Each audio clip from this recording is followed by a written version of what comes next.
তারা সর্বত্র উজাড় করে দিয়ে রাজপথে নেমে এসেছেন, জীবন দিয়েছেন।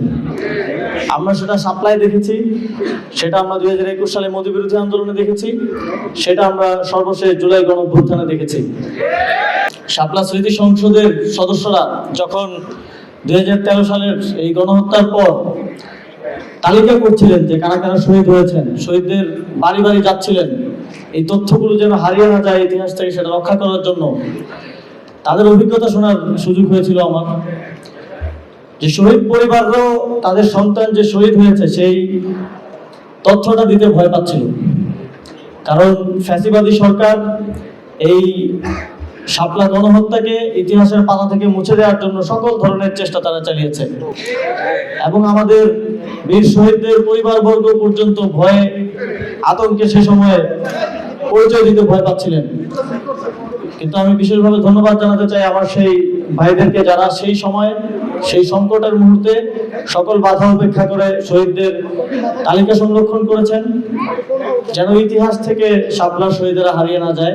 এবং সেই তালিকা ধরেই আমরা যখন দায়িত্বে ছিলাম তখন আমাদের এই বীর শহীদদেরকে, শাপলা চত্বরের শহীদ এবং মোদী বিরোধী আন্দোলনের শহীদদেরকে তাদের প্রাপ্য সম্মান, রাষ্ট্রীয় স্বীকৃতি এবং সরকারের পক্ষ থেকে ক্ষুদ্র একটা সহযোগিতা করার সুযোগ পেয়েছিলাম। কিন্তু সেটা করতেও আমাদের জাতিগতভাবে 12 বছর এক যুগ লেগে গিয়েছিল। এটা আমাদের জন্য লজ্জার। আমরা যদি আমাদের শহীদদেরকে সম্মানের সাথে স্মরণ করতে না পারি, তাদেরকে মাথার তাজ হিসেবে না উত্থাপন করতে পারি, তাহলে আগামী দিনে বাংলাদেশের যে কোনো সংকটে আর কেউ শহীদ হতে, জীবন দিতে এগিয়ে আসবে না। আধিপত্যবাদ বিরোধী লড়াই সামনে আরো কঠিন হতে যাচ্ছে। আমাদের সীমান্তে উগ্রবাদীরা আরো শক্তিশালীভাবে আবির্ভূত হয়েছে। এই লড়াইয়ের সামনে আমাদেরকে একসাথে রাজপথে সরব থাকতে হবে। আমাদেরকে এই দেশের মানুষের আকাঙ্ক্ষা, ধর্মীয় মূল্যবোধ রক্ষা এবং একই সাথে সার্বভৌমত্ব রক্ষার জন্য সর্বদা প্রস্তুত থাকতে হবে। এবং আমাদেরকে শুধু রাজনৈতিকভাবে না, সামাজিকভাবে এবং সাংস্কৃতিকভাবেও শক্তিশালীভাবে আবির্ভূত হতে হবে।